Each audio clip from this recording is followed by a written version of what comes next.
College football preview video. This is a week 5 video taking a look at SMU and South Florida.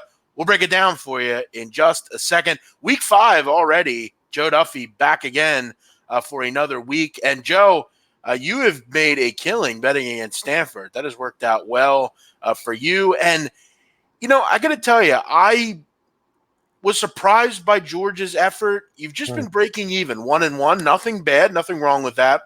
I'm interested in hearing what you have this week. How you doing this week, Joe? I'm doing pretty good, Jeff. Yeah, that was a heck of a game, that Georgia game. And, you know, in some respects, I know people that love or hate Notre Dame, but because so many people hate Notre Dame, I kind of like the fact they at least got some respectability in that game. But I did expect Georgia to win that game pretty soundly. Yeah, definitely could have been better in that game for sure. But, Joe, it's week 5 already. We're breaking down more games. We've got 2 more this week. We'll see. We hope to get you in the win column this week. You've been 1-1, no harm, no foul. You've given up some really good info betting against Stanford. I'd be interested to hear what you have this week. SMU is the first game. They're headed on the road to take on Florida. This game is at 4 o'clock on Saturday down in Tampa at Raymond James Stadium, I believe. I believe they have do they have a home stadium? I'm always confused with them. Either way, whatever. South Florida, been an interesting season for them so far. They've beaten South Carolina State. That's it. They're 1-2 to start the year. Got beaten up by Wisconsin. Lost a nail biter to Georgia Tech. Had a nice win last week, but South Carolina State. It seems like they're going with Jordan McLeod at this point. He seemed to taken over quarterback duties over Blake Barnett, which is interesting. And, Joe, how about SMU? What a year it's been so far for Sonny Dykes and crew. Big win this week over what I thought was a good TCU team. Beat up Texas State. Beat up a good Arkansas State team and beat up a good North Texas team. Yes. How about this group? They have played really well, but an interesting spot here, Joe. They're in kind of a different role. They're laying points on the road. What do you like here, SMU, South Florida? Yeah, well, Jeff, you kind of flirted with a couple of the points that I do think are very significant from a handicapping standpoint, where you talked about the great year that SMU is having, and you said they're in a different spot here. I always say, and it's true, that it is so much easier to be the hunter than the hunted. Now, all of a sudden, SMU, they're 4-0. They come up with that big win at TCU. So they're kind of in uncharted water. All of a sudden, now they're the team that everybody wants to beat. They're not going to sneak up on anyone anymore. And you mentioned about spots. I've always said from a handicapping standpoint, college football, the number one spot situation. When you have a substantial conference underdog off of a win and then followed by a bye. So they actually didn't play last week. They had a bye week, but then they beat South Carolina State the previous week. And it's substantial underdogs in that situation when playing a team that's not off a bye, a very impressive 42-12 against the spread. And as I've said time and time again, my research has shown that tune-up games are great as long as you take care of your business in those tune-up games, and that's what South Florida did. And they finally got that win under the belt.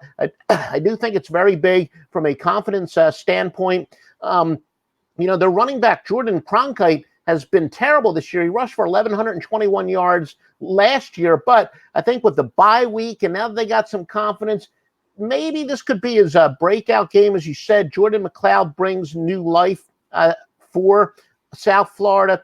SMU, a little bit less game film on him, so he can kind of sneak up on him. I like the fact this crossed the key number. It opened up at SMU -6. It's now up to 7.5.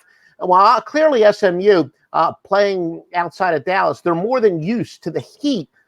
So the weather in and of itself, you might think won't be that significant. But again, because of the situation, they're playing back-to-back road games off of a big win last week against TCU, while South Florida is off of a bye, and they're playing at home. So you could say that, yeah, even though it's not that the climate in Dallas is not going to have SMU ready for this, but the fact that a team that's playing back-to-back road games, playing a team on a bye, you could see how the heat would still benefit South Florida. So it does get back to what I said. I just think this is a great spot. The schedule maker was pretty kind to South Florida here, and regardless of who they beat, they finally got that win out of the way. So maybe They got a teeny bit of momentum.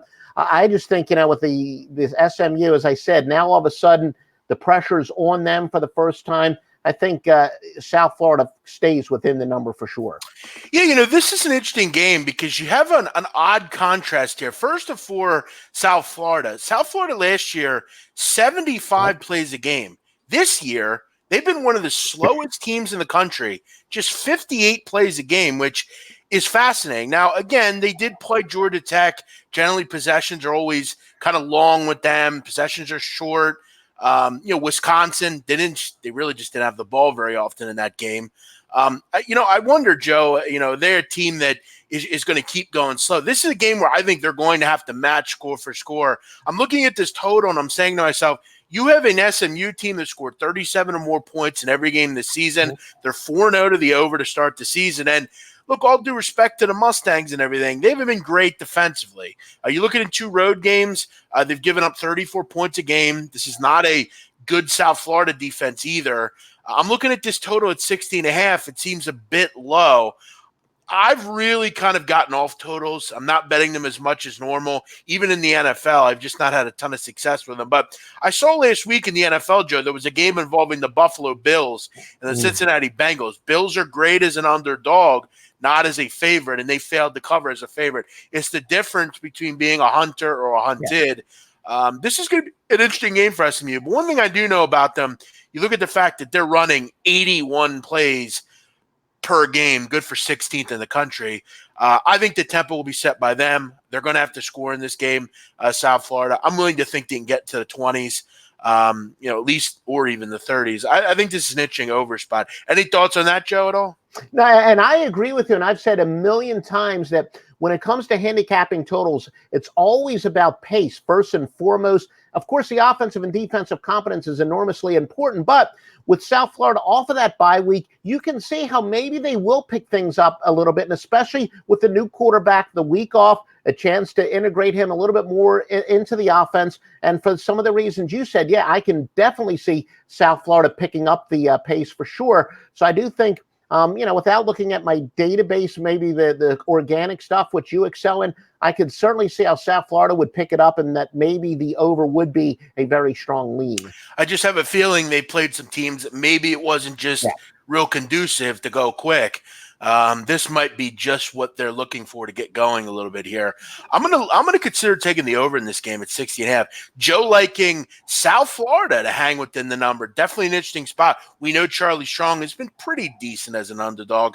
We'll look to see where it lands, but I like this one at home. Going with a home dog, always the way to go. And look, as you said, SMU seems to be on a little bit of a high right now. Could be a dangerous game for them. Good stuff, Joe. We'll look forward to talking to you on another video, and I'm kind of excited for the other game we're going to talk about. We'll get to that one in just a second. Give a quick plug for offshoreinsiders.com. Yeah, Jeff, actually with my premium plays, going back to the preseason, 26-12 in the NFL, and the Monday night game just went over, so that means I complete the week 18-6, college and NFL. Already got a bunch of plays up for this weekend, especially in the NFL. And as soon as I get off of this with you, the college totals, I think, have finally been released. So I'm going to release a lot more college plays, but off a great weekend ahead of us at offshoreinsiders.com. Listen, I don't bring people on here I don't like or trust. Joe Duffy been doing this longer than I've been alive, and I'm 30, so that goes to show you how long he's been doing it. 18-6 this week. That's impressive. You couple that with my NFL record this week and my win in college week, we had a fucking bang-up week. Good stuff, Joe Duffy. Glad to see you're doing well. We'll talk to you on the other video. All right, thank you, Jeff.